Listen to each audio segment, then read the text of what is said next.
चौथे अपन भारत पाकिस्तान समझा रहे थे तुम्हें, क्या समझा रहे थे? भारत पाकिस्तान। अपन ने इससे पहले क्या देखा था? भारत चाइना। उससे पहले अपना भारत बांग्लादेश हो गया, उसमें लंबाई और उसके मुद्दे बता दिए सब आपको, जो विवाद थे, जो भी अच्छा हुआ दोनों। चीन के साथ भी समझा दिया आपको, ठीक है ना। अब हम पढ़ रहे हैं किसके साथ? पाकिस्तान के साथ, ठीक है ना। पाकिस्तान के साथ आप जानते ही हो, क्या के साथ सही हो जाए संबंध अपने, बड़ी बात है। काल मानता ही नहीं है, छुट्टी समझा लो जाए। तो भारत पाकिस्तान सीमा की लंबाई कितनी है? 33 किलोमीटर। कितनी है? भारत के 3 राज्य व 2 केंद्र शासित प्रदेश पाकिस्तान सीमा साझा करते हैं। कितने? 3 राज्य और 2 केंद्र शासित प्रदेश। 3 राज्य कौन से हैं? पंजाब, राजस्थान, गुजरात। पर पंजाब, फिर राजस्थान, फिर गुजरात, ठीक है ना। और केंद्र शासित प्रदेश में ऊपर कौन है? जम्मू कश्मीर और लद्दाख। क्लियर है ना? तो आप देख सकते हैं इधर पंजाब, राजस्थान, गुजरात, जम्मू कश्मीर, लद्दाख। ऐसा आप जानते हैं पीओके है यहाँ पर,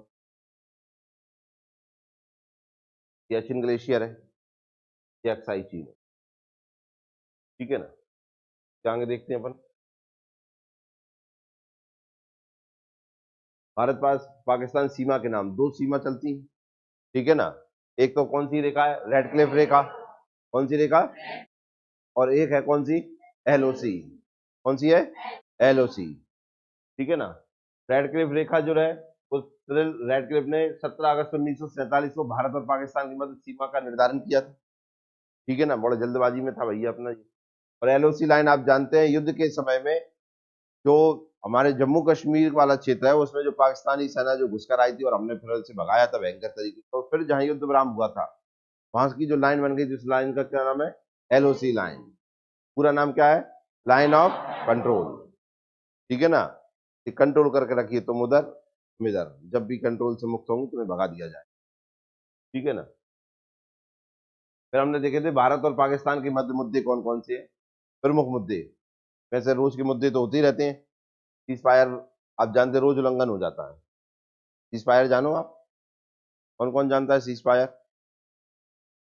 सीज फायर जानते ना, दोनों मतलब उधर से बाउंड्री के उस तरफ से, बॉर्डर के उस तरफ से जो गोलियां चलने लगती हैं, तो और गोलियां चलती हैं, उसे सीज फायर का उल्लंघन कहते हैं।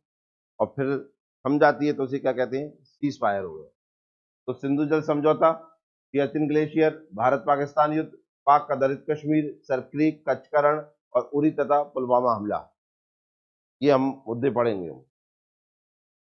तो सिंधु जल समझौता देखिए, सिंधु प्रवाह तंत्र कौन कौन सी नदी से बना है? देखिए, सिंधु, झेलम, चनाब, रावी, व्यास और सतलज नदियां। क्लियर है ना? सिंधु नदी अब जानते हैं कि हमारे प्राचीन जो वैदिक सभ्यता में सबसे पवित्र नदी मानी गई है। हाँ या ना? मतलब सबसे ज्यादा उल्लेख है पवित्र नदी जो सरस्वती मानी गई है, सबसे ज्यादा उल्लेख मिलता है वो किसका मिलता है? सिंधु नदी का। काय में? ऋग्वेद में। झेलम का पुराना नाम आप जानते ही होंगे, क्या है? वितस्ता। तो हमने वहां वैदिक सभ्यता में वितस्ता का युद्ध पढ़ा है कि नहीं पढ़ा? किस किस के बीच में हुआ था? किस किस के बीच में हुआ था? किसके? दशराग युद्ध हुआ था। राजा दशराग युद्ध हुआ था ना? किस किस के बीच में हुआ था? इधर तो राजा सुदास बोल रहे हो तुम। सिकंदर और पोरस के बीच में हुआ था। वितस्ता का हाइडेस स्पीच का युद्ध कहलाता है। क्या कहलाता है? किस किस के बीच में हुआ था? सिकंदर और पोरस। पोरस कहाँ के राजा थे? पंजाब के। क्लियर है? चनाब, चनाब का पुराना नाम जानते हैं? अस्किनी। क्या नाम है? अस्किनी। का नाम है वितस्ता। वितस्ता। और इसका नाम है क्या? अस्किनी। अस्किनी। क्या रावी का नाम जानते हैं? क्या नाम है? परुष्णी। परुष्णी। क्या इसके बारे में आपको जानकारी है? क्या जानकारी है? तो वैदिक सभ्यता में हम पढ़कर आए हैं कौन सा युद्ध? दशराग युद्ध। 10 राग युद्ध, 10 राजाओं का युद्ध। एक तरफ थे राजा सुदास और सामने थे क्या 10 राजा, जिसमें राजा सुदास की जीत हुई थी, हाँ या ना। और इस युद्ध का कारण जो थे वो विश्वामित्र और वशिष्ठ इनके बीच का मतभेद था, जिनके कारण ये लड़ाई हुई थी, जिसका नाम था क्या दसरा की युद्ध। और ये जिस नदी किनारे हुआ था उस नदी का नाम था क्या परसुनी। परसुनी क्या नाम था, आज किस नाम से जानते हैं उसे, रावी नदी। क्या व्यास का जानते हैं, क्या कहते हैं विपाशा, पुराना नाम क्या है विपाशा। सतलुज का क्या नाम है ताप्ती। ये इनके पुराने नाम है, ठीक है ना। एक बार आप सबको नाम लेना है, मंत्र है इनके, एक भी नाम। नंबर 1 पे हमने सिंधु नदी पढ़ा, तो उसके बारे में हमने देखा ऋग्वेद में सबसे ज्यादा उल्लेख जिस नदी का मिलता है उस नदी का नाम क्या है, ऋग्वेद के अनुसार सबसे पवित्र नदी कौन सी हो जाती है सरस्वती। गंगा का उल्लेख कम मिलता है उसमें, क्लियर है। तो सिंधु के बारे में हो गई, ठीक है ना। दूसरे नंबर पे पढ़ी हमने झेलम, कौन सी झेलम। झेलम का पुराना नाम क्या है, और इसके नाम से एक युद्ध है वितस्ता का युद्ध, किस किसके बीच में हुआ था, सिकंदर और पोरस के बीच में हुआ था। फिर पढ़ा हमने कौन सी नदी, चिनाब। चिनाब का नाम अस्किनी है, क्या नाम है, चिनाब के बारे में आगे पढ़ेंगे हम, आगे बताएंगे आपको चिनाब के इससे महत्वपूर्ण संबंधित तथ्य। फिर पढ़ा हमने कौन सा, रावी। रावी का नाम परुष्णी, तो हमने देखा इस पे भी युद्ध हुआ था, कह सकते हैं पहला वर्ल्ड वार दुनिया का, ठीक है ना, जिसको किस नाम से जाना जा सकता है दशराग युद्ध। कौन सा युद्ध, दशराग युद्ध। किस किस के बीच में हुआ था, राजा सुदास और 10 राजाओं के बीच में, कारण थे विश्वामित्र और वशिष्ठ, क्लियर है। फिर नदी पड़ी कौन सी, व्यास। व्यास का पुराना नाम क्या है विपाशा। फिर पड़ी सतलुज, सतलुज का पुराना नाम क्या है शतुद्री, क्या नाम है, क्लियर है इतना, ठीक है ना। ये नदियां इस तरीके, ये जो ऊपर गई है ये नदी कौन सी है, सिंधु नदी, बाकी इसकी ये सहायक नदियां हो जाती, ठीक है ना। तो इनके ऊपर अपन ने देखा सिंधु जल समझौता था, ये कब हुआ था सिंधु जल समझौता, 1960 में, किसकी सहायता से, विश्व बैंक की सहायता से, किसकी सहायता से।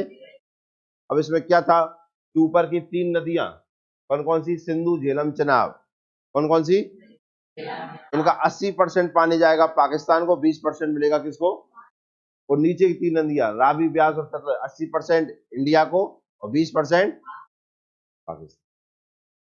समझ में आया कि नहीं आया। इन नदियों के ऊपर जो परियोजनाएं बनी है वो विवाद का कारण है, किस किस के बीच, ठीक है ना। जैसे झेलम के ऊपर बताई थी, झेलम की सहायक नदी है कौन सी, किशन गंगा, एक और नाम है इसका नीलम, इस पे परियोजना का नाम है किशन गंगा परियोजना, ठीक है ना। और बनी तुलबुल परियोजना, उरी परियोजना, ठीक है, उरी हमला हुआ था ना, उरी फिल्म भी देखी होगी, तो ये स्थान है, ठीक है ना, यहाँ एक परियोजना है चिनापर, तलाल, दुलस्ती और बगलिहार, क्लियर है। और आगे पढ़ेंगे, ये बता दिया था मैंने आपको, अभी यार बताया ना विश्व बैंक की सहायता से हुआ है, कितना क्या है कब हुआ, तो ये बता दिया मैंने। सियाचिन ग्लेशियर भारत के लद्दाख में स्थित एक बर्फीला क्षेत्र, ठीक है ना, बंजर भूमि है, ये त्रिभुजाकार है, कैसी है त्रिभुजाकार तरीके का है, देखिए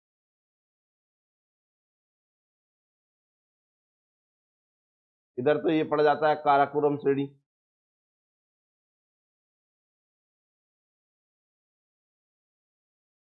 ठीक है ना, ये हो जाती है पीओके, इधर हो जाता है ये चीन, और फिर भारत तो है ही, हाँ है ना। और ये जो पॉइंट है ये है इंदिरा कॉल, कौन है ये, इंदिरा कॉल, समझ में आया ना। अब देखो ना, तो ये है 10,000 स्क्वायर किलोमीटर की जगह है, 10,000 स्क्वायर किलोमीटर के लगभग की जगह है, ना पे यहाँ रह सकते हैं, पहाड़ी एरिया, ऊंची ऊंची चोटियां हैं, ठीक है ना, ना जगह चूंकि पैदावार है, कुछ नहीं है यहाँ पर, केवल बर्फ ही बर्फ है, ठीक है ना। फिर भी भारत इसकी रक्षा के लिए एक दिन का 5 करोड़ खर्च करता है, एक दिन का कितना, 5 करोड़ खर्च करता है अपने सैनिकों के ऊपर। अब आप थोड़ा सा अंदाज लगाइए कि इतना, जब इससे कोई लाभ नहीं है जब इससे कोई लाभ नहीं है तो भारत इसकी सुरक्षा में इतना पैसा खर्च क्यों करता है और इतनी सुरक्षा इतनी महत्वपूर्ण क्यों हो जाती है? तो सुनिए थोड़ा सा ध्यान से। जैसे ये है, देखिए, अगर ये क्षेत्र ना होता भारत के कब्जे में, तो ये दो भैया ने देख रहे हैं, यहीं गले मिलते। समझ में आया कि नहीं आया? ये दो ही मिल जाते तो हमें तो यहाँ पूरे में दिक्कत हो जाती ना। अब इससे हम क्या है, इस पे भी कंट्रोल करें और इधर से भी कंट्रोल करें और इधर से चाइना में नजर भी रखें। समझ में आया कि नहीं आया? हमने जहां ऑपरेशन मेघदूत चलाया था 1984 में, और ऑपरेशन राजीव चलाया था 1987 में। दो ऑपरेशन चलाए हमने यहाँ पर। कौन कौन से? ऑपरेशन मेघदूत और ऑपरेशन राजीव। मेघदूत चलाया हमने कब? और वो चलाया कब? 1987, 87 में। क्लियर है ना? मेघदूत ऑपरेशन चलाने का कारण क्या बना था? इंदिरा गांधी प्रधानमंत्री। कौन थी? इंदिरा गांधी प्रधानमंत्री थी। अब हुआ क्या था कि जब हमने, इधर पाकिस्तान था और इधर आप जानते हैं कि इधर एक भैया था इसका, पूर्वी पाकिस्तान। कौन सा था? पूर्वी पाकिस्तान था। 1971 के युद्ध में आप जानते हैं वो बांग्लादेश बन गया था। और उसके बाद हमारा शिमला शिमला समझौता हुआ किसके साथ? पाकिस्तान के साथ। जिसके बाद ये स्थितियां बनी। ठीक है ना? समझौते हुए कुछ, उसमें इस क्षेत्र के बारे में कोई चर्चा नहीं है। सियाचिन के बारे में उस समझौते में कोई चर्चा नहीं की गई। अब चर्चा नहीं की गई तो अब पाकिस्तान के मन में लालच आया, क्यों ना सियाचिन पे कब्जा कर लिया जाए। लेकिन कब्जा डायरेक्ट नहीं, तो हमरे क्षेत्र में ना भैया ने क्या किया, इसके बारे में आपको पूरा बताऊंगा मैं। अभी तो थोड़ा शॉर्ट बता रहा हूं मैं आपको, इस बारे में पूरी स्पेशल क्लास लेके पूरा बताएंगे। नहीं, आप जान से पूरा का पूरा किस तरीके की स्थितियां हैं वहां पर वो समझेंगे। हुआ क्या, पाकिस्तान ने क्या किया, यूरोपीय लोग थे जो पर्वतारोही, पर्वतों पर चढ़ने वाले, उन्हें बुलाया और उनसे कहा कि आप इसकी चढ़ाई करें, सियाचिन की, जहां ऊंची ऊंची चोटियां हैं। कोई दिक्कत नहीं, वे आए, उन्हें क्या दिक्कत। पाकिस्तान में आए और अब वो चढ़ाई कर रहे हैं काय की? सियाचिन ग्लेशियर। क्लियर है ना? अब हुआ क्या कि भारत को इन हलचलों के बारे में पता चला सैटेलाइट इमेज के द्वारा और कुछ सबूतों के द्वारा। तो जब भारत के सैनिकों ने अपने ऊपरी कमांडरों को बताया तो उन्होंने कहा कि आप देख कर आओ। देखा तो कंडीशन वास्तविकता में यही थी कि उधर से यूरोपीय लोग जो थे चढ़ रहे थे। हमारे साथ भी क्या हुआ कि जर्मनी के लोग हमारे पास आ गए।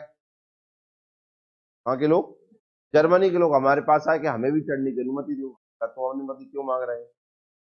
किसी को अनुमति नहीं। तो उन्होंने कहा कि बाकी के यूरोपीय लोग तो कहीं उधर से जा रहे हैं, कहीं उन्होंने सोचा हम इधर से चढ़ाई कर लेते हैं। ने कहा कि वहां से कहां से जा रहे हैं? उन्होंने कहा कि इधर पाकिस्तान के थ्रू जा रहे हैं, पाकिस्तान गवर्नमेंट उन्हें अनुमति दे रही है, तुम हमें अनुमति दो। उनसे कहा कि तुम हमसे अनुमति क्यों लेने आए, वहीं से जाते आप अनुमति लेने। तो उन्होंने जो नक्शा भारत सरकार के सामने रखा तो उसमें सियाचिन बता रहा था किसका? भारत का। जर्मनी के लोगों ने जो नक्शा भारत के सामने रखा कि हम आपसे अनुमति क्यों लेने आए हैं, तो इसलिए लेने आए कि सियाचिन आपका हिस्सा है। क्योंकि वो मैप हमने, हमारे सैनिकों ने पहली बार देखा, क्योंकि वो जो नक्शा था वो बहुत पुराना था। ये माने महाराजा रणजीत सिंह के जमाने का नक्शा रखे थे। कब के? महाराजा रणजीत सिंह के जमाने का नक्शा था। जब भारतीय सैनिकों ने ये देखा तो उनकी आंखें खुल गई। क्यों आंखें खुल गई? क्योंकि जो नक्शा भारत के सामने रखा गया था उस नक्शे में गलत लाइनें बनी हुई थी और उससे ऐसा प्रतीत हो रहा था कि ये पाकिस्तान था। जब उन्हें लगा और तब पूरी चीजें खंगाली गई ब्रिटिश से लेकर और उससे पहले की चीजें देखी गई, तब पता चला कि ये तो भारत के हिस्से का, और हिस्से का है। तो फिर टीम गठित हुई और जांच के लिए निकली कहां? सियाचिन के लिए। तो देखा वो वास्तविकता में सर यूरोपीय लोग जो थे वो पाकिस्तान की अनुमति से। अब पाकिस्तान अनुमति क्यों दे रहा था? पाकिस्तान के पास कोई सबूत नहीं था, लेकिन वो क्या करना चाहता था कि अगर मेरी अनुमति से जाएंगे तो कम से कम कहने हो जाएगी, देखो भैया मैं अनुमति दे रहा हूं तो जब मेरे कब्जे में कभी तुझे अनुमति दे रहे हैं। भारत ने भी इसका होता है कि अपने तन से इनको अनुमति दी और उधर से चढ़ाई चालू हुई। क्योंकि पाकिस्तान यहाँ पर इंदिरा कॉल ये है सबसे ऊंचा, यही पढ़ते हैं ना हम, इंदिरा कॉलोनी सबसे उत्तरी बिंदु, यहाँ पर कब्जा करने के लिए आ रहा था। यांगला है एक यहाँ पर, क्या है यांगला, एक बड़ा फोल्डा है यहाँ पर, बिला फोडला दर्रा है यहाँ पर, ठीक है ना। एक यहाँ पर ग्यांगला है, ग्यांगला, बिडा फोल्डा, यांगला, इंदिरा कॉलोनी, समझ में आया ना। ये प्रमुख, इसमें सबसे ज्यादा प्रमुख पड़ता है बिडा फोल्डा, कौन सा, बिला फोल्डा दर्रा, वो बहुत ऊंचाई पर है। अब भारत के लिए वो बात बन गई कि इस पे कब्जा करना जरूरी है। तो भारतीय सैनिक निकले यहाँ पर, एक हमारे कप्तान थे जो अपनी, मतलब आप स्थिति समझोगे ना तो बहुत बेकार स्थिति थी भारतीय काय के बारे में स्थिति, क्योंकि हमने कभी सियाचिन के बारे में इतना सोचा नहीं था कि यहाँ पे लड़ेंगे कभी, और वहां लड़ने के लिए व्यवस्था चाहिए कपड़ों की पहले, मतलब उपकरण तो ऐसे हो कि सियाचिन में जा पाए। अब कैसा है सियाचिन थोड़ा समझिए, फिर मैं आपको बाद ही पूरा डिटेल आपको पूरा का पूरा चित्र से बताएंगे, आप थोड़ा समझ जाइए कि यहाँ पर होता क्या है। यहाँ -55 डिग्री सेंटीग्रेड टेम्परेचर, कितना, और इसकी ऊंचाई, समुद्र तल से ऊंचाई देखिए कितनी है, 6000 मीटर, कितनी, मतलब 6 किलोमीटर ऊपर चढ़ना पड़ेगा आपको, कितने, 6 किलोमीटर। और यहाँ चौक बर्फ कितनी गिरती है आप समझिए, यहाँ बर्फ गिरती है 35 फीट, कितनी, 35 फीट। अब सोचिए आप कितने फीट के हो, आप 35 फीट 24 घंटा में बर्फ गिर जाएगी, सोचिए आप कितनी भारी बर्फबारी होती होगी यहाँ। और अब ऐसे में लड़ने के लिए जाना है, मेरे पास नहीं है कपड़ा, सैनिक इतने में बर्फ में खड़े रहते हैं, वहां कमर तक बर्फ में धंसे रहते हैं, ये कंडीशन हो जाती है। और 24 घंटा की निगरानी चाहिए, वहां पर खुले में खड़े रहते हैं। यहाँ पे दिक्कत क्या होती है, मतलब आप समझिए कि आपकी आंखों के सामने केवल सफेद ही सफेद हो जाए, केवल सफेद ही सफेद, और ठंड इतनी हो जाए कि आप हाथ इतना सा ही बाहर निकले वो वहीं कालो पड़ जाए, सुन्न पड़ जाए पूरा। यहाँ ये कंडीशन है कि अगर सैनिकों के हाथ निकल गए कपड़ों से बाहर, सुन्न हो जाते हैं, काले पड़ जाते हैं, काट के निकालने पड़ते हैं, ये कंडीशन है। मेंटली प्रॉब्लम हो जाती है, याददाश्त चली जाती है। यहाँ पर लंग्स होते हैं ना, इनमें पानी बढ़ जाता है, याददाश्त पे असर आ जाता है, ब्लड प्रेशर बढ़ जाता है, ऑक्सीजन की कमी है, यहाँ पर सारी दिक्कतें हैं, यहाँ पर सारी दिक्कतें। उसके बावजूद भी कितने सैनिक कितने टफ होते होंगे जो यहाँ ले लेते होंगे, किस तरीके से रहते होंगे। एक दिन का सरकार का खर्च है, एक दिन का 24 घंटे का 5 करोड़ रुपए, सोच के देखिए आप। जब इसके बारे में आप सुनेंगे और भारतीय सैनिकों का आप जब देखेंगे कि किस तरीके से भारतीय सैनिकों ने कुछ ना होने के बाद ही, कपड़ा ना होने के बाद ही, और चढ़ने के लिए तैयार हो गए थे एक सुर में, हम भारत के लिए कुछ भी करने के लिए तैयार है, कपड़ा हो ना हो लड़ने के लिए हम तैयार हैं, और ऐसे ही चले गए थे। और एक दिन की लड़ाई नहीं थी, वो पता नहीं कितने वहां पर रहते, और अब तो निरंतर वही है, क्योंकि अब तो व्यवस्थाएं हैं, उस समय जब व्यवस्था नहीं थी। आपको इसके बारे में पूरा बताएंगे जब आपको चीज समझ में आएंगी है क्या, क्योंकि अभी तो केवल स्थान दिखा है, जब स्थान के अंदर जाएंगे तब आपको समझ में आएगा क्या स्थिति। मतलब आप समझिए लड़ाई तो बहुत दूर की बात है, लड़ाई में तो दुश्मन की गोली है, सबसे बड़ा दुश्मन है यहाँ का मौसम। क्या है, जब भारतीय सैनिकों ने चढ़ना चालू किया था, कुछ सैनिकों की मृत्यु तो केवल काय से हो गई थी, इस मौसम से हो गई थी, बर्फ के कारण से। तो क्या क्या चीजों का सामना करना पड़ा था नेक्स्ट क्लास में आपको बताऊंगा, पहले हमें देखते हैं कि पूरे आपको सारी चीजें समझ में आ जाएंगी क्या है क्या नहीं। तो दुनिया का सबसे ऊंचा युद्ध स्थल कौन सा है, सियाचिन ग्लेशियर, ठीक है ना। काराकोरम, साल्टेरो श्रेणी, देखो काराकोरम श्रेणी में क्या है, साल्टेरो श्रेणी, साल्टो श्रेणी में क्या है, नुब्रा नदी, नुब्रा नदी काय से मिलती है, श्योक नदी से, श्योक नदी काय की नदी है, सिंधु की नदी की सहायक नदी है, काय की। तो ये जब पढ़ाऊंगा इसके बारे में तो ये सारी चीजें क्लियर हो जाएंगी, ठीक है ना। देखिए है ग्लेशियर काराकोरम में सबसे लंबा है, और धरती पर ध्रुवों को छोड़कर दूसरा सबसे लंबा ग्लेशियर है, ठंडा भी कह लीजिए। इसे तीसरा ध्रुव भी कहा जाता है, क्या कहा जाता है, तीसरा ध्रुव भी कहा जाता है। अब भारत पाकिस्तान युद्ध देखिए, भारत और पाकिस्तान के मध्य अब तक 4 युद्ध हुए हैं। कितने युद्ध हुए? 4। पहला हुआ है 1947 में। कब हुआ?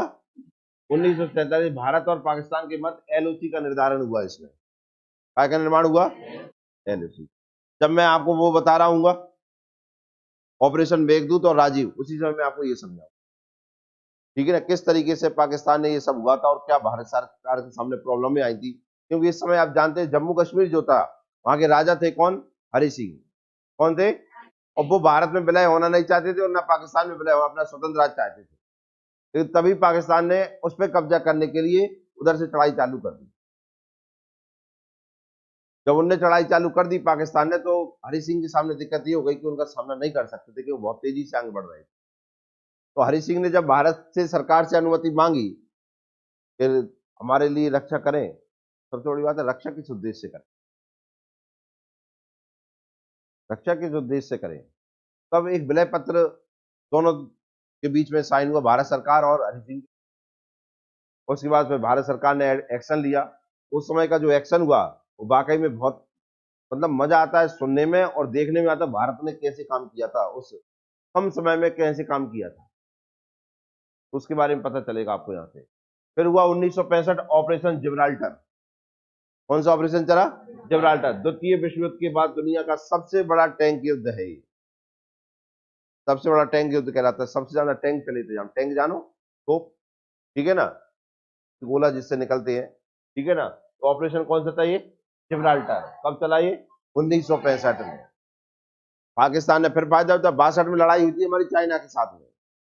तो हमारी स्थिति उस समय कमजोर थी, हथियार थे नहीं हमारे पास, इसलिए कमजोर थी। चाइना के साथ लड़के अर्थव्यवस्था में बहुत असर पड़ा था। पाकिस्तान ने सोचा जीत लेंगे, उधर से उसने ऑपरेशन आक्रमण चालू कर दिया। किसने? पाकिस्तान ने। ठीक है। और जो भारत सरकार ने फिर इधर से लड़ाई चालू करी हमारे सैनिकों ने, तो ये ऑपरेशन कहलाता है कौन सा? Operation Gibraltar. ठीक है ना। तो इतनी विकट परिस्थितियों में कि पैसा नहीं है, हथियार नहीं हो, फिर भी हम ये जीत गए। सोचिए भारतीय सैनिक होते कैसे होंगे। ठीक है ना। 1971 मुक्ति वाहिनी। आप जानते हैं कि 1971 में हमने बांग्लादेश बनाया, इंदिरा गांधी की सरकार थी, ठीक है ना। बांग्लादेश का निर्माण हुआ। किसका निर्माण? बांग्लादेश, जो पूर्वी पाकिस्तान के नाम से जाना जाता था। किस नाम से? पूर्वी पाकिस्तान के नाम से जाना जाता था। वहां की एक सेना थी बांग्लादेश, जिसका नाम था मुक्ति वाहिनी सेना, जो वहां से पाकिस्तान से स्वतंत्र होना चाहती थी। पाकिस्तान का क्या था कि पाकिस्तान जो है ना, इधर पाकिस्तान है तो जहां बांग्लादेश है। इन बांग्लादेशियों को क्या मानता था? छोटे लोग मानते थे, हमसे नीचे होते। जब यहां से चुनाव हुआ और यहाँ के व्यक्ति जीत गए, उन्हें सहन नहीं हुई।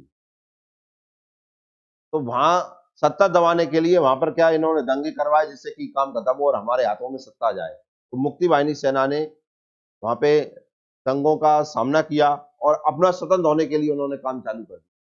अब हुआ हमारे साथ क्या दिक्कत हो रही थी कि यहाँ के बहुत सारे शरणार्थी कहाँ रहे थे युद्ध के कारण? भारत, इसलिए फिर भारत को भी हिस्सा लेना पड़ा, जिससे कि हमें मुक्ति मिले। और इंदिरा गांधी सरकार ने फिर मुक्ति वाहिनी सेना का साथ देना चालू किया और मिलकर युद्ध लड़ा। किसके साथ? पाकिस्तान के साथ। किसके साथ? पाकिस्तान के साथ युद्ध लड़ना चालू किया हमने।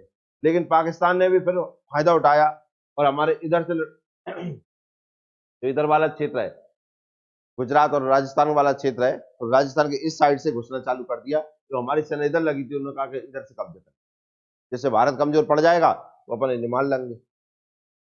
और वहीं से उसने एक और काम किया, क्या? इसने अमेरिका की मदद ली। किसकी?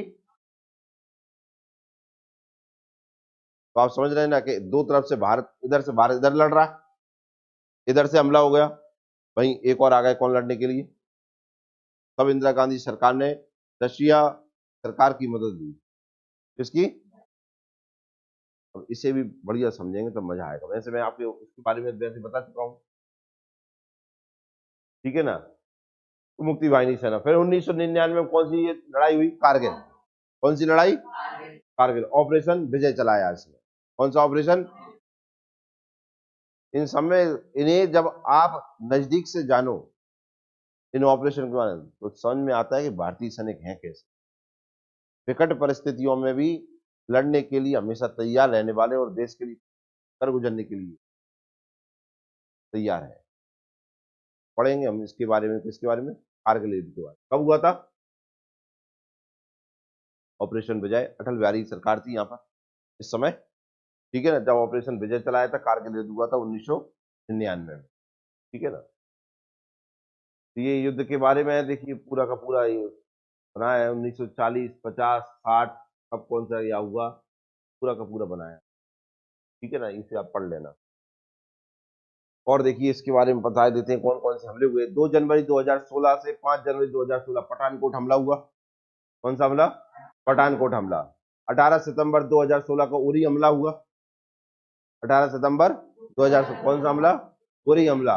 29 सितंबर 2016 को भारत के द्वारा पाकिस्तान पर स्थलीय मार्ग द्वारा सर्जिकल स्ट्राइक हुई। कौन सी स्ट्राइक? Surgical strike. ऊपर फिल्म बनी थी, आपने देखा होगा, उरी बनी थी कि नहीं?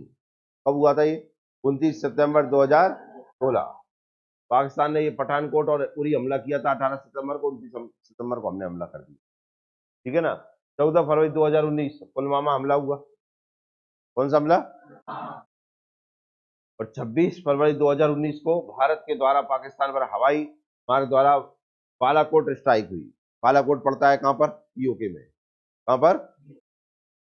समझ में आया ना। तो वहां के आतंकवादी जो संग वो क्या कहते हैं ठिकाने थे, उन्हें भारत के हवाई हमलों द्वारा उड़ा दिया गया। कछु न कर पाओ लाल, कह तक न पाओ के हाँ हमला कर लो और हम मर गए। अब वो आतंकवादी ने पालो तो न क्या कैसे दे, अब यार खुद आतंकवादी घोषित मार के मारा है, क्या को कहना पाओ, मजा की मजा ले ले। आगे देखिए पाक आधारित कश्मीर, देखिए अब कौन सा? पाक आधारित कश्मीर। अब ये है लद्दाख, ये है अक्साई चीन। कौन सा चीन है? अक्साई चीन है। और ये है कौन सा? लाइन ऑफ कंट्रोल वाली जो लाइन बनी है, ठीक है ना। जो मैं आपको अभी समझा रहा था, ये सियाचिन ग्लेशियर है यहाँ पर। कौन सा? सियाचिन ग्लेशियर। अब जानते हैं ये कौन सी सक्षम घाटी है? कौन सी? इसे किसे दे दिया इसने? चाइना। अब यहाँ पर ऐसा पूरा का पूरा ये बना हुआ है, कौन? सियाचिन ग्लेशियर। ये वाला जो पॉइंट हो जाता है ना, ये वाला क्या हो जाता है? इंदिरा कॉल। तो पाकिस्तान इधर से चढ़ाई करवा रहा था इस सियाचिन पर, जिससे कि कागज हो जाए कि हमें अनुमति देता हूँ। भारत को पता नहीं था। जब भी आगे बात आती तो कहते हम तो इतने साल से अनुमति दे रहे हैं, तो हमरो ही भाव ना, तुम्हारे पास का कागज है? ये पर पाकिस्तान यहाँ से भगाया गया। ये पूरा का पूरा क्षेत्र है। इसमें आता है देखो, बाल्टिस्तान गिलगित आता है इसमें, पढ़ते हैं देखिए। 1947 के युद्ध के द्वारा पाक ने अवैध कब्जा किया है। किसने कब्जा किया है? तो आपको पता है 47 में जो लड़ाई हुई थी, यहाँ पर सीज फायर हुआ था। और जब हमने क्या हुआ था कि पंडित जवाहरलाल नेहरू थे, इन्होंने बीच में मदद ले ली, किसकी?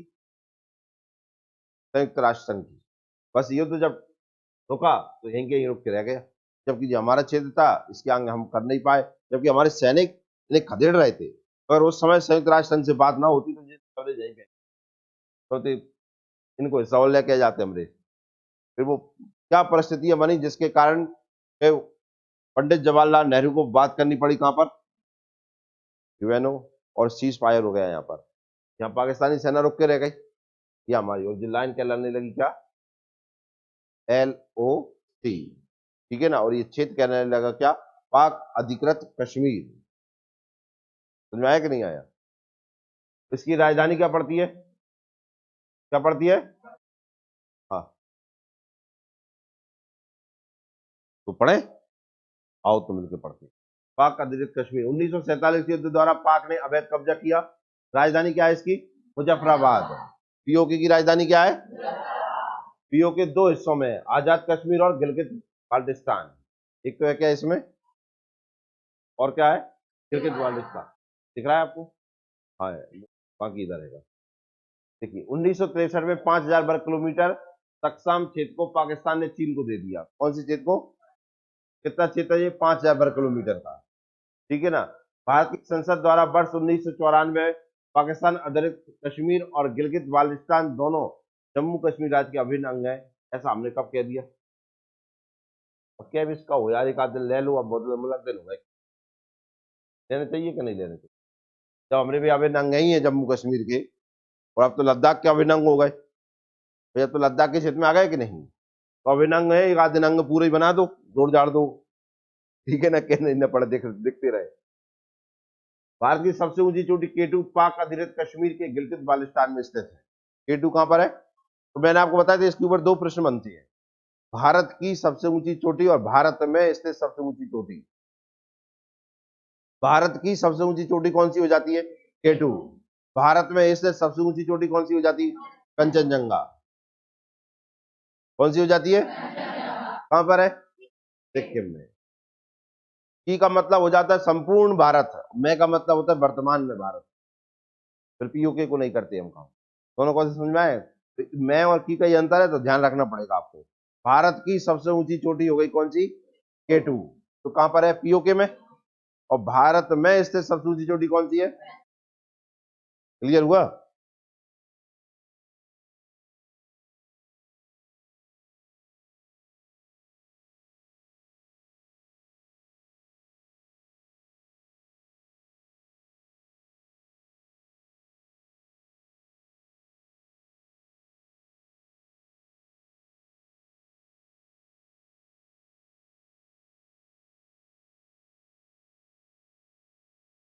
देखिए सर क्रीक, क्या सर क्रीक, पहले तो सर क्रीक में से क्रीक देखते हैं, क्रीक क्या होता है, ठीक है ना। देखिए महासागर का स्थल में सा हुआ संकीर्ण जलीय भाग, जब पानी किसी स्थल में एक छोटे से ऐसे करके चला जाता है तो उसे कहते हैं हम क्रीक। तो यहाँ देखिए पानी किस तरीके से अंदर जा रहा है ये, ठीक है ना। एक जमीन के अंदर में समुद्र का पानी जब अंदर जाता है छोटे से क्षेत्र से, तो उसे क्या कहते हैं हम? क्रीक। क्या कहते हैं? क्रीक। और भारत के बीच में ये वाला जो स्थान होता है उसका नाम पड़ता है क्या? Sir creek. कितने क्षेत्र का है ये एरिया? 96 किलोमीटर स्क्वायर, 96 वर्ग किलोमीटर का ये क्षेत्र है, ठीक है ना। काय में काम आता है? मछली उत्पादन, नमक और पेट्रोलियम में काम आता है।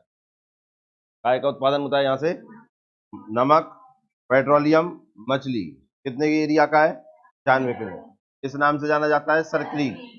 तो क्रीक की परिभाषा आ गई, महासागर का स्थल में घुसा हुआ संकीर्ण जलीय भाग, क्लियर है, ये कहलाता है क्रीक, ठीक है ना। और आप जानते हैं ये भारत और पाकिस्तान के बीच में एक विवाद बना हुआ है, सर क्रीक विवाद कहलाता है। इसे एक नाम से और जानते हैं, 24 डिग्री। किस नाम से जानते हैं? 24 डिग्री विवाद, इस नाम से 24 डिग्री विवाद। 24 डिग्री विवाद मतलब हो जाता है कौन सा? सर क्रीक विवाद। हाँ जी। फिर एक और आता है कच्छकरण। काय करण? स्थिति देखिए कहां पर है? गुजरात में कच्छ जिले के उत्तर तथा पूर्व में फैला हुआ एक नमकीन दलदल का वीरान प्रदेश, नहीं लायक तो है नहीं, ये दलदली भूमि है, ठीक है ना। क्षेत्रफल कितना है इसका? 23,300 किलोमीटर स्क्वायर। कितना है? 23,300 किलोमीटर स्क्वायर का एरिया है। 9 अप्रैल 1965 को पाकिस्तान ने अचानक आक्रमण करके इसके एक भाग पर कब्जा कर लिया। कितने पर? 9 अप्रैल 1965 को पाकिस्तान ने अचानक आक्रमण करके इसके एक भाग पर कब्जा कर लिया। कि पाकिस्तान क्या कहता है? पाकिस्तान ये कहता है कि पानी का जो क्षेत्र होता है, दो देशों के बीच अगर पानी का कोई क्षेत्र है तो उस पर बराबर अधिकार होता है दोनों देशों का, आधा आधा, ठीक है ना। तो पाकिस्तान ये कहता है कि कच्छ के रण पे मेरा भी आधा अधिकार है, क्योंकि ये पानी का क्षेत्र है। काय का क्षेत्र है? पानी का क्षेत्र है, इसलिए उसने कब्जा कर लिया इस पे। बताता है कि आधा भारत का रहेगा तो आधा हमारा रहेगा। और इसके लिए वो अंतर्राष्ट्रीय न्यायालय में भी गया, भारत ने मना किया तो कहाँ गया वो? अंतर्राष्ट्रीय न्यायालय, और पूरा पॉजिटिव होकर गया कि मुझे तो मिल ही जाएगा। तो सब देशों के बीच में ये पूरा का है कि पानी का क्षेत्र अगर दो देशों के बीच में है तो आधा आधा होगा। तो वो तो पूरा पॉजिटिव माइंड के साथ कहाँ पहुंच गया? International court. कहां पर है? Netherlands, the Hague. क्लियर है ना? द हैग कहां पर है? नीदरलैंड में। और उसने जो आपत्ति भारत पे लगाई कि भारत इस क्षेत्र पे पूरा कब्जा किया हुआ है, जबकि ऐसा होना चाहिए कि आधा हमारा आधा उनका होना चाहिए। और आप जानते पाकिस्तान के मन में तो ये अंदर ही होगा कि अब तो जीत ही गए, है ना। तो भारत की तरफ से जब इसमें दलील दी गई कि है कहाँ पानी का क्षेत्र, तुम्हें दिखता है लेकिन दिख तो है ही नहीं रहा, जिसे देखना वो देखने जाए, जब देखने के लिए आए तो वो क्षेत्र है दलदली। कैसा क्षेत्र है? दलदली क्षेत्र है, इसमें पानी कहाँ है? अंतरराष्ट्रीय कोर्ट ने भी देखा कि हाँ वाकई में पानी तो रही है, तो दलदल है, और दलदल है तो इस पे थोड़ी कई विश्व के देशों का बराबर अधिकार है। दो देशों के बीच में अगर कोई दलदल ले जाए तो उस पर बराबर अधिकार हो, ऐसा कहीं नहीं लिख रहा, पानी के क्षेत्र में लिख दो, ये तो पानी है ही नहीं। तो पाकिस्तान यहां से पहल हो गया और भारत को ये जीत गया, लेकिन वो अभी भी इसको क्या मानता है, विवाद मानता है। इसलिए उसने इस पे हमला किया था कब, 9 अप्रैल 1965 को। आगे क्या होता है देखिए, अंतर्राष्ट्रीय न्यायालय के निर्णय 19 फरवरी 1968 के बाद कोर्ट में पहुंचा के अनुसार कच्छ के रण का 10% भाग पाकिस्तान को मिला और 90% भाग भारत को। जो उसके क्षेत्र का था वो किसको मिल गया, पाकिस्तान, जबकि वो कितना चाहिए रहा था उसे 50%। कितना चाहिए रहा था, 50%। और हम भी इस पे इसलिए हमला कर पाया वो, क्योंकि हम ये मान के बैठे थे कि दलदली भूमि पे तोरी पड़ोसी देश का अधिकार है, ये तो भारत का ही है। लेकिन उसने इसे क्या समझा कि पानी है, बराबर अधिकार होना चाहिए, इसलिए उसने क्या हमला कर दिया। खैर अब तो हमला कर नहीं सकता, 10 से देखें, बाकी मन में होगा ना कि 40% और मिलना चाहिए। लेकिन अब हमारी भारतीय सेना इस क्षेत्र में भी रहती है, जबकि ये क्षेत्र रहने लायक नहीं है। या काम करने वाले जो मजदूर होते हैं या नमक का उत्पादन होता है, उनकी उम्र 50-60 से ज्यादा नहीं चल पाती है। नमकीन क्षेत्र में रहते हैं, नमक का उत्पादन होता है, तो नमक के कारण जो उनके अंदर नमक चला जाता है, उसके कारण क्या वो ज्यादा समय तक जी नहीं पाते। फिर भी ऐसे क्षेत्र में भारतीय सेना टिकी। और अब ऐसी दलदली भूमि पे चलने वाले वाहन भी अब भारतीय सेना के पास है, उसकी हिम्मत वैसे भी नहीं है। ठीक, तो 90% भाग किसके पास है। अब देखना, भारत द्वारा सिंधु नदी तंत्र पर बनाई गई परियोजनाएं कुछ तो बता दी थी पहले मैंने, कुछ ये देखिए। झेलम नदी पर कौन सी है, पुलवल परियोजना व उरी परियोजना। झेलम की एक सहायक नदी भी है जिसका नाम है क्या, नीलम। नीलम भी तो नाम है, क्या नाम है, नीलम का एक और नाम क्या है, किशन गंगा। और उस पर एक परियोजना बनी है, कौन सी, किशन गंगा परियोजना, वो भी विवाद बना हुआ है। ठीक है ना। झेलम की सहायक नदी कौन सी है, किशन गंगा। किशन गंगा परियोजना कौन सी है, चिनाब नदी पर दुलस्ती परियोजना, पगलीहारी परियोजना एवं तरल परियोजना, ये भी मैंने बता दी आपको। ठीक है ना। चिनाब नदी पर एक पुल बना हुआ है, देखिए आप, ये जो एप्पल टावर है उससे भी ऊंचा है, ये 35 मीटर ऊंचा, 324 मीटर तो कौन है, एप्पल टावर, उससे भी ऊंचा है, 35 मीटर ऊंचा। ये वाला पुल रेलवे पुल काय के ऊपर बनाया गया, चिनाब नदी की काय के ऊपर। देखिए, सबसे ऊंचा ब्रिज कश्मीर में बन रहा है, दुनिया का सबसे ऊंचा रेलवे ब्रिज कहलाता है ये, कौन सा, चिनाब नदी का। ठीक है ना।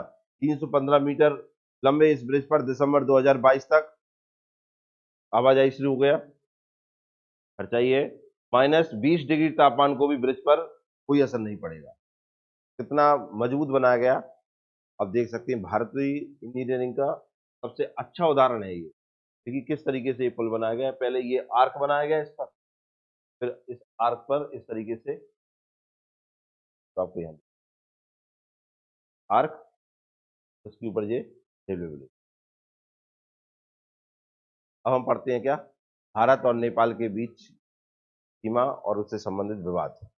देखना, भारत और नेपाल की सीमा की लंबाई कितनी है, 1751 किलोमीटर। कितनी है, और आप जानते हैं ये खुली बाउंड्री है, मतलब इसमें कोई भी सेना नहीं लगी है, क्योंकि हम मानते हैं कि भारत और नेपाल के बीच संबंध अच्छे हैं। तो ये क्या है, यह एक खुली सीमा है, यह एक खुली सीमा है। कभी आपने नहीं सुना होगा भारतीय सेना यहाँ लगी हुई है, जैसे पाकिस्तान और चाइना के पास लगी है, संबंधों के कारण, काय कारण। लेकिन भैया थोड़ा सा गड़बड़ हो गया, लाल की बातों में लग के, बगल में एक लाल रहता है ना उसके, उनकी बातों में रख के, और एक नक्शा जारी कर दिया, और उस नक्शे में भारत के क्षेत्रों को खुद के क्षेत्र बता दिया।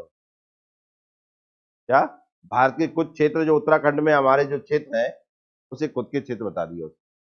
किसने, नेपाल ने। अभी देखते हैं, देखिए कितने राज्य लगते हैं इससे, 5 भारतीय राज्य, उत्तर प्रदेश, बिहार, उत्तराखंड, सिक्किम, पश्चिम बंगाल। और नेपाल के साथ हमारे संबंध कितने अच्छे हैं। हमारी सरकार क्या कर रही है, आप अंदाजा लगाइए। आपके अशोकनगर तक हम सर्दियों में गर्म कपड़े लेते हैं तो क्या कहते हैं, नेपाली आए, ये कहते हैं कि नहीं रहते। हाँ यार, तो संबंध देखिए भारत के साथ उनकी कितने हैं, कोई रोक टोक नहीं है। वो अपना पूरा सामान आपके भारत के देखो कहां तक बेच रहे हैं, बीच क्षेत्र तक, मध्य प्रदेश मतलब बीच में तक आकर, ऐसे संबंध को खराब कर रहा है की बातों में लगते आप किसी कौन है वे ये छोटी आंकन के और छोटे से जानते हो कौन है वे? चाइनीज, ठीक है ना। अब जिसकी खुद की गारंटी नहीं है, चाइनीज समझ गारंटी होती है, उनकी खुद की गारंटी नहीं है, उनकी बातों में लग के भारत के साथ क्या कर रहा है, विरोध। क्या की गारंटी बचेगी? वो गारंटी बची भी नहीं है उनकी। भारत और नेपाल के मध्य विवाद के मुद्दे देखिए, नेपाल द्वारा नवीन मानचित्र उत्तराखंड के कालापानी, टिम्पियाधुरा और लिपुलेख को अपने संप्रभु क्षेत्र में बताया गया है।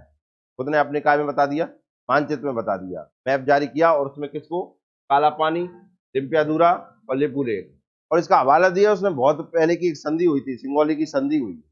कौन सी?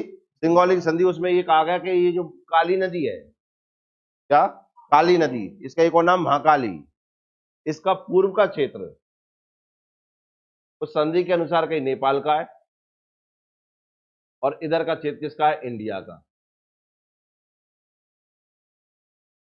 अब संधि के बाद मान लो और जहां आगे चल के समझौता हो गया, वो मान नहीं होगा क्या?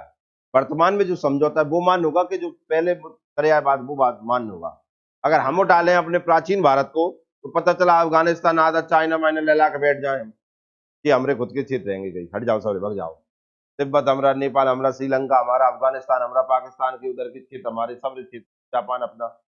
तो जापान कुषाण वंश तो जापान तक पहुंच गया था, ये सब हमरे हैं। अगर ऐसी संधि बताने लगे तो सम्राट अशोक का वन और कुषाण वंश का नक्शा निकाल लें, मुझे नहीं लगता इन्हें रेवेला की जंग मिलेगी। समझ में आ रहा है? और वैदिक सभ्यता का राजा सुदास जो दसरा युद्ध हुआ तो वहां को और निकालना है तो यूरोप यूरोप भी सब अपने ही है। फिर ये कहते हैं कि आर्य कहां से आए, विदेश से आए, तो विदेश भी हमारा ही हुआ। फिर जब हम वहां से आके जहां बस गए तो वो भी तो घर अपना ही वो, सब भग जाओ हमें ही रहेंगे अकेले, ऐसे थोड़ी होता है। भैया यही कह रहा, देखना भाई, उत्तर प्रदेश तथा बिहार की सीमा पर अवस्थित सुस्ता क्षेत्र को भी नेपाल अपने नक्शे में बता रहा है। इसको उत्तर प्रदेश तथा बिहार की सीमा पर स्थित कौन सा क्षेत्र, सुस्ता क्षेत्र, कौन बता, नेपाल अपने मैप में बता रहा है। क्या हाल है इनकी। नेपाल के अनुसार सिगौली की संधि कब हुई थी, 1816 में। देखो कब का हवाला दे रहा है, 1816 के तहत काली मतलब महाकाली नदी के पूर्व के सभी क्षेत्र जिनमें लिम्पियाधुरा, काला पानी और लिपुलेख शामिल है, नेपाल के अभिन्न अंग है। वर्तमान तो देख ले पहले, वर्तमान तुमसे सुधर नहीं रहा है, भूतकाल लेके आ रहे हो, भविष्य खराब हो ही जाएगा इनका, ठीक है ना। खैर भारत सरकार ने आपत्ति जताई और इन्होंने कहा कि तुम आ जाओ फिर मैदान में, देखते हैं कौन का क्षेत्र किसका होता है, नेपाल भी हमारा है क्या, ये भी देख लेंगे। और फिर नेपाल जिनकी बातों में लगा उनसे ही परेशान हो गया। अब जानते नेपाल किसकी बातों में लगा, चाइना ने खुद ही आके उसके क्षेत्रों को कब्जा कर लिया, अब फड़फड़ा रहा है, अब हम क्या करें। अब उसके अनुसार ही कर ले, दे दे भैया पूरा को, ये हमारे हैं। भारत उत्तराखंड के पिथौरागढ़ जबकि नेपाल धारचूर जिले से अलग अलग हो रहा है, ठीक है ना। और अभी आप देख रहे होंगे अभी समाचारों में एक चल रहा है, हिमाचल उत्तराखंड के बगल की जो भूमि है उसका नाम क्या है, जोशीमठ है, जोशीमठ है ना। इधर के क्षेत्र बड़े संवेदनशील है, पहाड़ बहुत सेंसिटिव है यहाँ के, ये ज्यादा विकास झेल नहीं पा रहे, ज्यादा विकास एकदम विकास कर दिया है यहाँ पर। और वो इतनी मजबूत, मैंने आपको देखो बताया था, ज्योग्राफी में हमने पढ़ा था, हिमालय की जो उत्पत्ति हुई है कौन से सागर से हुई है, टेथिस सागर से। और इस टेथिस सागर से जो उत्पत्ति हुई है हिमालय की, जो हिमालय बन गया है ऐसा, इस सिद्धांत को क्या कहते हैं, इस थ्योरी को क्या कहते हैं हम, प्लेट टेक्टोनिक थ्योरी कहते हैं। कौन सी? अब इसमें क्या हुआ है कि देखो प्लेटें ऐसी आई टकराई, ये प्लेटें टकराई इस और ये बीच वाला भाग ऐसा उठता हुआ चला गया। मैंने आपको बताया था हिमालय दुनिया का एक ऐसा पहाड़ है जिसमें पत्थर नहीं, मिट्टी है। कहां से बना हुआ है, मिट्टी से। बाकी दुनिया के कोई सा भी पहाड़ों का चले जाइए आप, चाहे अरावली देख लीजिए, इधर अरावली पर्वत कहां से बना होता है, पत्थरों से। ये बना है मिट्टी से। नदी थी, मतलब एक समुद्र था जिसका नाम था टेथिस सागर, इसमें प्लेटें टकराई और ये भाग ऐसे उठ गया। जैसे आप किताब को भी ऐसे टकराएंगे तो ऊपर उठ के चली जाएगी कि नहीं, तो मिट्टी ऊपर उठ गई। अब मिट्टी का ढेर लगा है, बगल में कुछ काम करे वो मिट्टी गिरेगी नहीं। इसलिए हिमाचल उत्तराखंड में क्या आ जाता है, अधिकतर आप देखते हैं लैंडस्लाइड होते रहते हैं। कारण क्या है, मिट्टी तो भरी है, नेक में फैल जाती है। अब इनने विकास किया, रोड डाल रहे हैं यहाँ पे, ये डाल रहे हैं, तो पहाड़ जो है नीचे नीचे खिसकते जा रहे हैं। अब वो जोशीमठ है जो अंतिम क्षेत्र है का भारत और चीन की सीमा पर, वो पूरा का पूरा, और वहां गुफा बनी हुई है, मठ बने हुए हैं, बुद्ध मठ। तो सारे सारे कैसे हो गए, दरारें आ गई उनमें।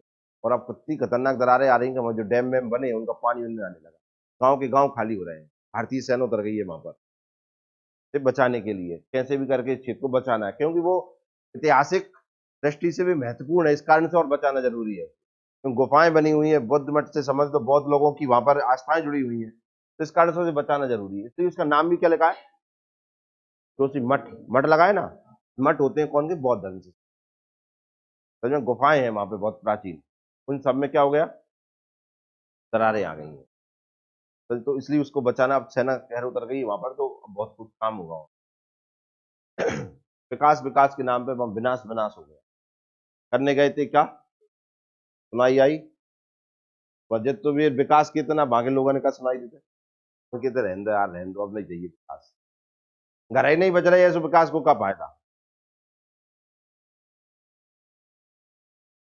ये है, देखिए आप, काला पानी है, लिम्पिया दूर। अब आपके लिए पेपर में यहाँ से क्वेश्चन बन सकता है, लिम्पिया दूर क्षेत्र किस राज्य से संबंधित है, तो क्या लगाओगे, उत्तराखंड। कहां से है, उत्तराखंड है, ठीक है ना। ये नदी है कौन सी, महाकाली। कौन सी नदी है ये, महाकाली नदी है। ये क्षेत्र है, नेपाल इसको कह रहा है, ये क्षेत्र कौन का है, तेरा है। नक्शा जारी करके जाए कौन ने बता दो, नेपाल ने बता, ठीक है बगल में, सब ले लियो जो जा से। समझ ही नहीं रहा है कि बचाएं तो इन लाल बातों में लगे हैं। भारत म्यांमार सीमा कौन सी, को भी देखते हैं कौन कौन से। खैर म्यांमार के साथ संबंध हमारे अच्छे रहे, किसके साथ, पर इनके बीच में भी एक देवता आ जाता है जिसका नाम है कौन, कोई चाइना, हर जगह व्याप्त है। वो चाहता है भारत खुश ना रह पाए, हम चाहते हैं हम खुश हो कहीं मानेंगे। बात अब हंस भी जाओ ना सुबह बहुत बुरी लग जाती है, तो वो चाहता है कि भारत हंसे ना कभी, और बात अब हंस भी जाओ ना सुबह बुरी लग जाते हैं, इसलिए वो हर जगह से क्या करता रहता है कि भारत हंसे ना, ऐसे कुछ काम करो। तो पाकिस्तान तो है भैया बाको, एक भैया बना लिया कौन उसने, नेपाल। अब बना रहा है किसको, म्यांमार। लेकिन म्यांमार के साथ संबंध हमारे अच्छे हैं, बहुत अच्छे हैं। और संबंध देखिए, साउथ कोरिया और यहाँ से भी संबंध हमारे अच्छे हैं। साउथ कोरिया भी किसकी पड़ोसी है, चाइना का ही है। तुम्हें पता है साउथ कोरिया बारे अपना ननिहाल, ननिहाल जानते हो क्या होता है, नानी का घर। किसे मानता है भारत में, अयोध्या को। किसको मानता है, अयोध्या को। कौन, साउथ कोरिया। अयोध्या में जो राजघराना था, उसमें से जो महारानी थी, जो रानी थी, जो या राजकुमारी थी, वो जब जहाज पे यात्रा के लिए निकली थी, साउथ कोरिया पे जाके पहुंची, और साउथ कोरिया के जो राजा थे उनसे उन्होंने विवाह किया। तो साउथ कोरिया के लोग सबसे ज्यादा भारत में जो पर्यटन के लिए आते हैं वो अयोध्या में आते हैं, अपना ननिहाल समझ। संबंध तो हमारे बहुत दूर तक है, उधर से हमला करवाएंगे कोरियाओं से। समझ में आया कि नहीं आया, कि इनसे संबंध बना रहा है। म्यांमार के साथ भी हमारे संबंध बहुत अच्छे रहे हैं, पर इनके भारत और म्यांमार के बीच में जो मुद्दे हैं वो है एक आतंकवाद। कौन सा मुद्दा, आतंकवाद और घुसपैठ आएगा।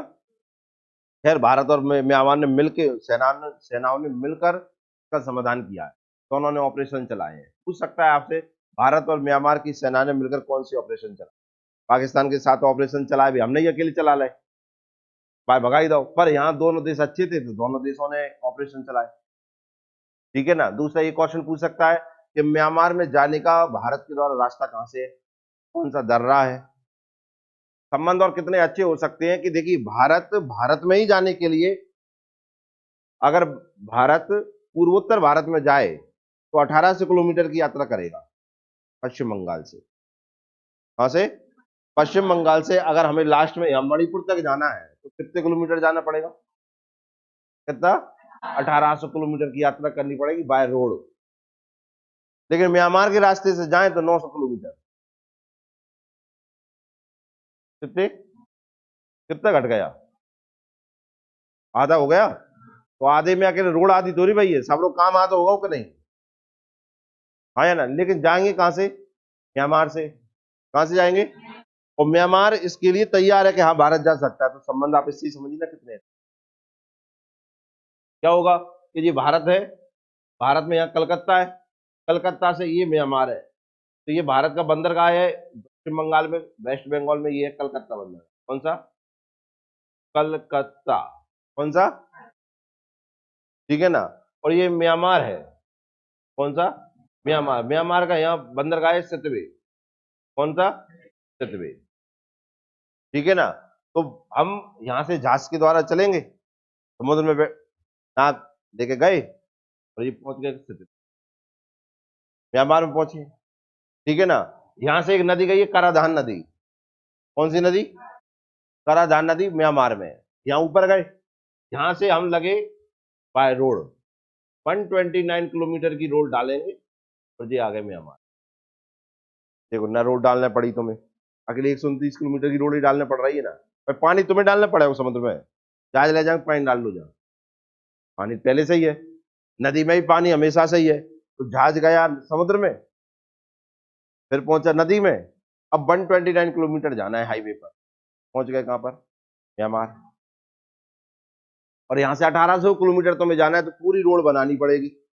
1800 किलोमीटर का खर्चा, देख रेख, दुनिया एक काम, फिर रिपेयरिंग होती है रोडों की, दोबारा से बनती है कि नहीं बनती है? यहाँ तो कुछ करना ही नहीं पड़ रहा है, बस केवल 129 किलोमीटर ही तो है। तो म्यांमार इसके लिए तैयार है। तो संबंध इससे ही समझ में आते हैं ना, दोनों देशों भी के हैं कि बुरे हैं। समझ में आया कि नहीं आया? कराधान प्रोजेक्ट कहलाता है। कौन सा? कराधान प्रोजेक्ट। किस किसके बीच में है? इसके द्वारा भारत कहां पहुंचेगा? पूर्वोत्तर भारत में पहुंच, और पूर्वोत्तर में सबसे पहले कहां जाएंगे हम?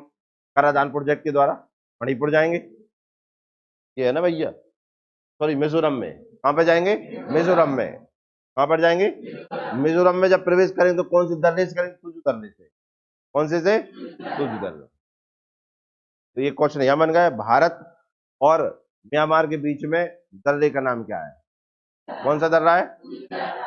अब देखते हैं। भारत म्यांमार सीमा की लंबाई कितनी है? 1643 किलोमीटर। कितनी है?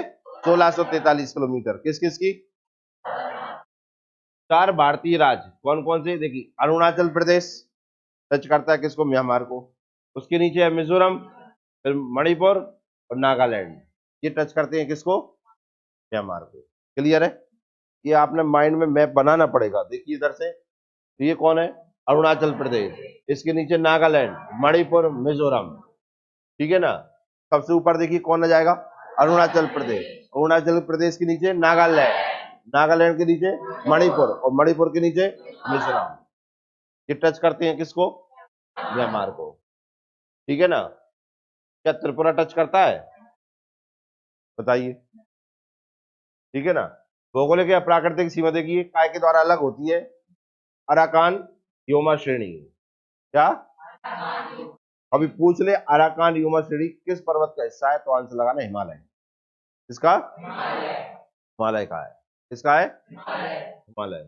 क्या कि हिमालय इस तरीके से नीचे आया है और बंगाली खाड़ी में नीचे जाते हुए ऐसे गया है। तो ये अंडमान निकोबार भी आइलैंड का पे हिमालय पे ही टूटों पर है। ठीक है ना। लेकिन वो पानी में है बहुत नीचे, तो इन्हें हम द्वीप के रूप में जानते हैं। ठीक है ना। और ये वाली कहलाती है बाउंड्री कौन सी? अराकाम योमा श्रेणी। कौन सी? अराकाम योमा श्रेणी कहलाती है। देखिए प्रमुख विवाद, देखिए आतंकवाद, मानव तस्करी और उग्रवाद। ठीक है ना। कौन कौन से? आतंकवाद, मानव तस्करी और उग्रवाद है किस किस के बीच में? आपको अंतर बताना है, आतंकवाद और उग्रवाद में क्या अंतर है, ये हम पूछेंगे आपसे। किस किस में? आतंकवाद और उग्रवाद में क्या अंतर होता है? देखिए, हमने चलाया था, म्यांमार और भारत ने मिलकर चलाया ऑपरेशन सनराइज। क्या? ऑपरेशन सनराइज 2015 में और 2019 में। क्या था ये? भारत और म्यांमार की सेनाओं ने म्यांमार में उपस्थित आतंकवादी संगठनों को नेस्तनाबूद किया। जैसे पाकिस्तान ने पीओके बना रखी है ना, आतंकवादी संगठन बंकर बना रखे हैं, ऐसे इधर भी बने हैं। इन्हें निपटाया कौन से ऑपरेशन के द्वारा? ऑपरेशन सनराइज के द्वारा।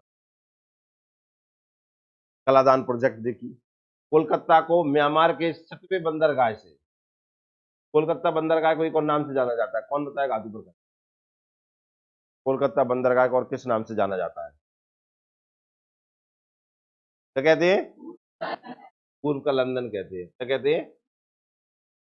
पूर्व का म्यांमार का कौन सा बंदरगाह है? सितवे बंदरगाह है। कौन सा? आपको पता है म्यांमार को भी एक नाम से जाना जाता है बर्मा के अलावा, बता पाएंगे?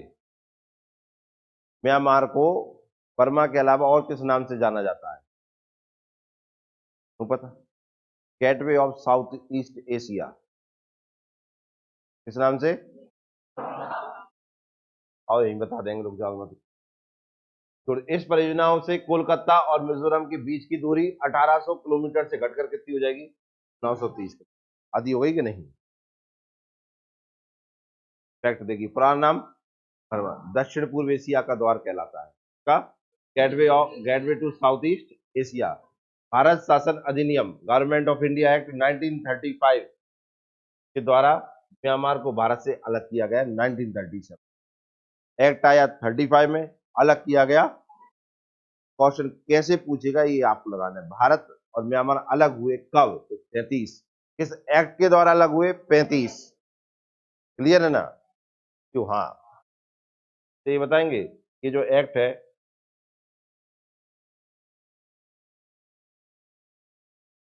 इस एक्ट को और किस नाम से जाना जाता है? लघु संविधान कहते हैं। क्या? लघु संविधान।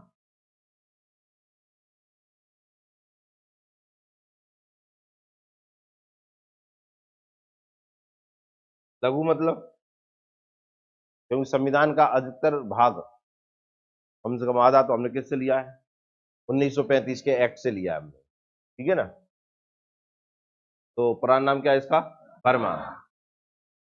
किस भारतीय शासक का मकबरा बर्मा में? नहीं, मकबरा नहीं, कौन सा शासक ने अंतिम सांस बर्मा में ली थी? क्या बहादुर शाह जफर आंसर सही है? तो किसका बंद कर दिया गया था यहाँ पर? यहीं उसकी मृत्यु हो गई थी। किसमें? बहादुर शाह जफर में। कहाँ मृत्यु हो गई थी? कहाँ बंद किया था? रंगून। पुरानी राजधानी का नाम है क्या? रंगून। बर्मा की पुरानी राजधानी कौन सी है? रंगून। यहाँ बंद था कौन? बहादुर शाह जफर। भारत, एक और क्वेश्चन मैंने आपको यहां से बताया था, अगर ये क्वेश्चन जाए, भारत का क्षेत्रफल सबसे कम किस शासक के समय रहा? बहादुर शाह। सबसे ज्यादा? अशोक। भारत का क्षेत्रफल सबसे ज्यादा किस शासक के समय रहा? अशोक। सबसे कम शायद 951 किलोमीटर स्क्वायर के लगभग रहा।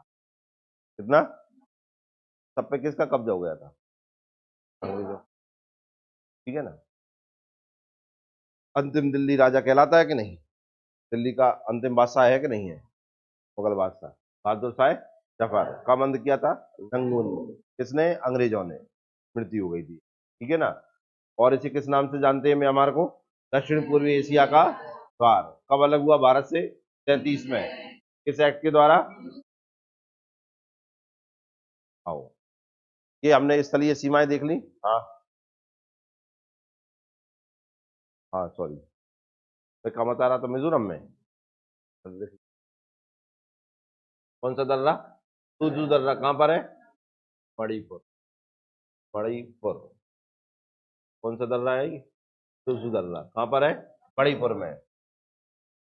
देखिए, जल संधि, स्थल संधि, खाड़ी, और एक और पढ़ते हैं क्या? बंगाल की खाड़ी पढ़ते हैं, और एक खाड़ी इधर खम्मात की खाड़ी पढ़ते हैं गुजरात में, और पश्चिम बंगाल में इधर पढ़ते हैं बंगाल की खाड़ी। एक होती है क्या? जल संधि। एक होती है स्थल संधि। इन सब में अंतर क्या होता है? समझ में आया? ये क्या लिख रही है? जल संधि। फिर इसके बाद पढ़ेंगे स्थल संधि, फिर पढ़ेंगे खाड़ी। ठीक है ना? तो इनके बीच में अपन देखते हैं क्या है और क्या नहीं है। देखो, इंग्लिश में तो क्या है, खाड़ी को खाड़ी कहते हैं, पर हिंदी में तो खाड़ी को खाड़ी ही कहते हैं, पर इंग्लिश में इसका नाम बदल जाता है। समझ में आया कि नहीं आया? एक जगह गल्फ कहेंगे और एक जगह वे कहेंगे, बे ऑफ बंगाल, और यहाँ कहेंगे गल्फ ऑफ मैक्सिको। कहाँ पहुंच गए सीधो? भारत में ही देख ली पहले। देख रहे हो एग्जाम्पल कहाँ चला रहा है? प्रेरित है लाल काजम विदेश से। तो मैं कहता हूँ भारत के लोग विदेशियों से ज्यादा प्रेरित हो जाते हैं, तभी तो गुलाम हो गए थे अपन। वास्को डी गामा आया था भारत में, केरल के प्रेरित हो गए थे कि नहीं, ओहो कोई आया है सफेद सा, सेल्फी लेने में व्यस्त हो गए, तो सेल्फी सेल्फी में भारत से मुलक ले गए।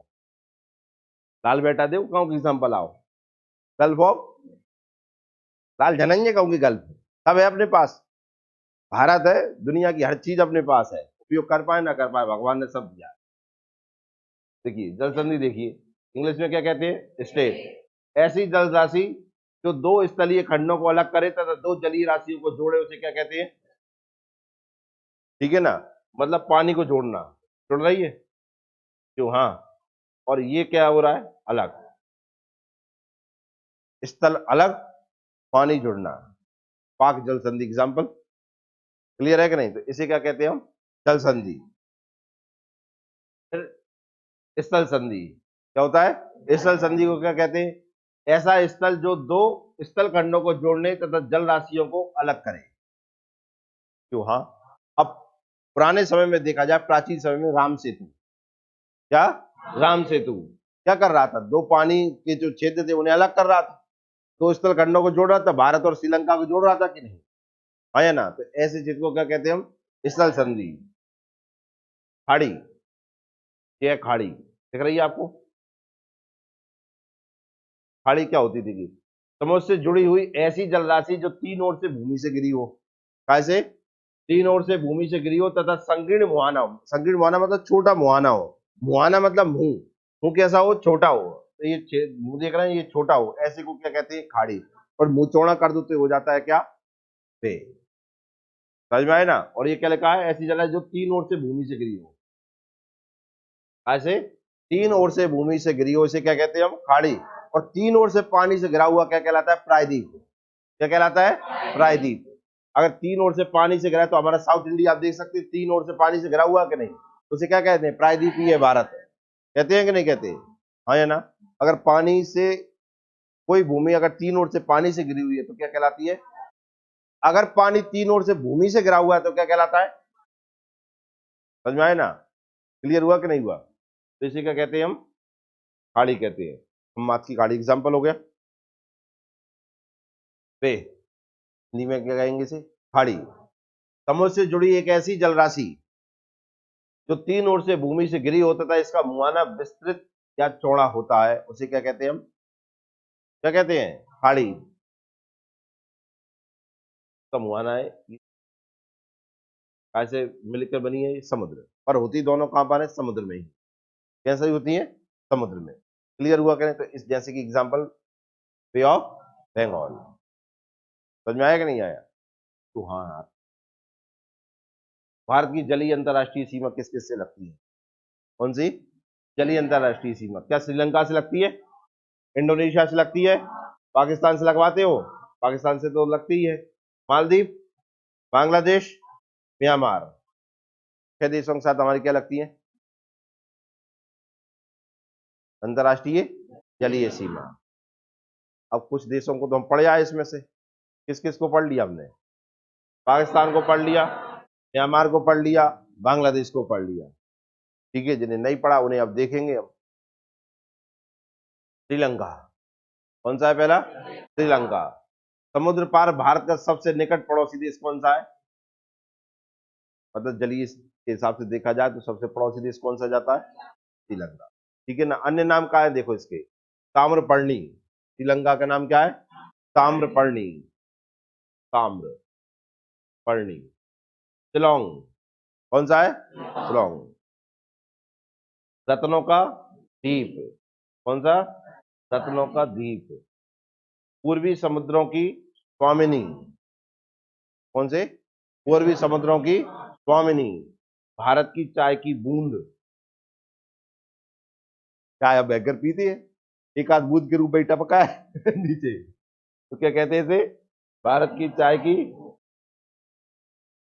कि नाम है किसके, श्रीलंका के, पहला ताम्रपर्णी।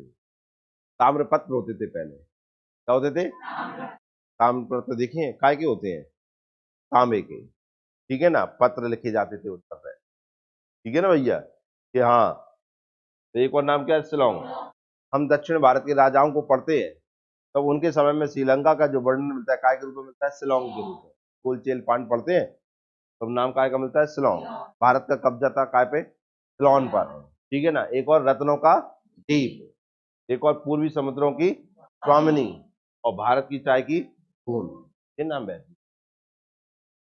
बूंद में हमारी चाय में कितनी दम है, देश के देश बसा दे बूंद में हमने। भाई ऐसी थोड़ी बात है, वो देखो विदेश जा रहा था, एग्जाम्पल देख रहा है, तो देखो बूंद ऐसी होती है कि नहीं होती? चाय पी ली थे हमने एक सिंगे, चाय टपका ही तो जम करेगा ही।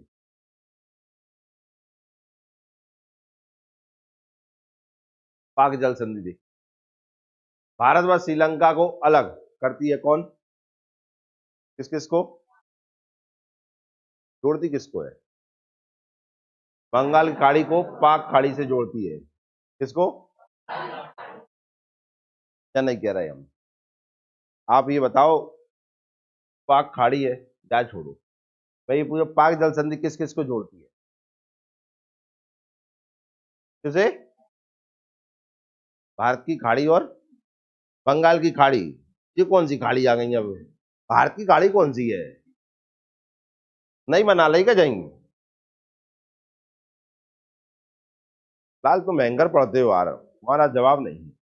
किस किस को जोड़ती है बताओ? ये तो है क्या? बंगाल की खाड़ी। कौन सी है? और ये कौन है? मन्नार की खाड़ी। कौन सी? इन दोनों जोड़ने का काम। क्लियर है? क्यों अलग किसको कर रही है? भारत श्रीलंका। ये ना मिलेगा तो क्या लगाओगे? अगर ये ऑप्शन में ना हो तो क्या लगाओगे? अरब सागर लगाएगा लाल, हमको हिंद महासागर कहाँ जाएगा? अरब सागर जहां आएगा लियो। हाँ पढ़ के आओ लाल, आज तू थोड़ा बिखरा बिखरा सा लग रहा है। कहूँ जा रहा हूँ मैक्सिको में, कहीं जा रहा है अरब सागर में, सबकी स्थिति बदल देगो का। दिख रहे हैं आप? क्या होता है, काम एक प्रचलन में रहता है। गांव से कोई व्यक्ति निकलता है ना, तो गांव में क्या होता है कि बहुत सारे आप जानते हैं पेड़ पौधे रास्ते में रहते हैं कि नहीं, है ना? कभी कभी गांव वाले को क्या हो जाता है, उस एक पेड़ पे, एक पेड़ नहीं कहीं पौधे पे पैर रखा हो जाता है। काय पे? पौधा। उस पौधे का नाम है, मतलब गांव की भाषा में है का, भूलनी रुखैया का नाम है। भूलनी रुखैया वास्तविकता में होती भी है। इस पौधे का नाम है भूलनी रुखैया। उस पे पैर रखा हो गया ना, तुम सब भूल जाते हो। जहाँ जा रहे हो ना वहां, मतलब याद बाद में आएगा, ओ मैं भूल ही गया। हर चीज में यही कहते रहे और भूल गया, तो याद दिलाओ तब आता है याद। लाल भाई पे रख के आओ पे, भूलनी रुखैया पे। काय पे? तुम भूलोगे निश्चित है, भूले आओ। कोई पिला दो भाई, सब भूल गए। तुम पी तो हो, रोज पी तो ना, सुबह आते ही जा। तुम सुनते हैं कम बता पाते हो, कब पी के आते हो फिर?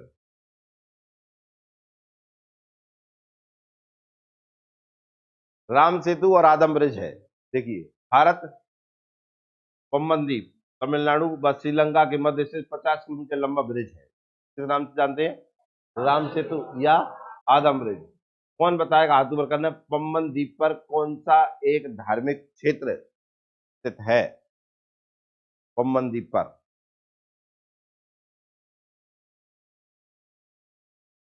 हाथ ऊपर कर लो। पम्बन द्वीप पर कौन सा एक धार्मिक स्थल स्थित है? तुम बताओ। कौन सा स्थित है? रामेश्वरम। कौन सा? रामेश्वरम। काय पे स्थित है? रामेश्वरम।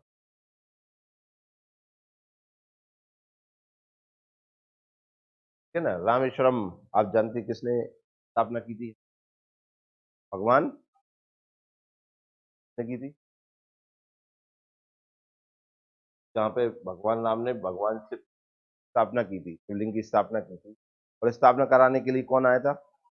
रावण आया। नहीं, कौन गया था रावण को? जामवन जी गए। कौन? ठीक है ना, जामवन जी और क्या नाम है, रावण। कोई रिश्तेदार रहते। कौन थे? रिश्तेदार। ब्रह्मा जी के मानस पुत्र कहलाते जामवंत जी, और ब्रह्मा जी के और पुत्र थे, उनके वंशज में आए थे रावण, वह हिसाब से लेने गए थे, चले आए थे रावण।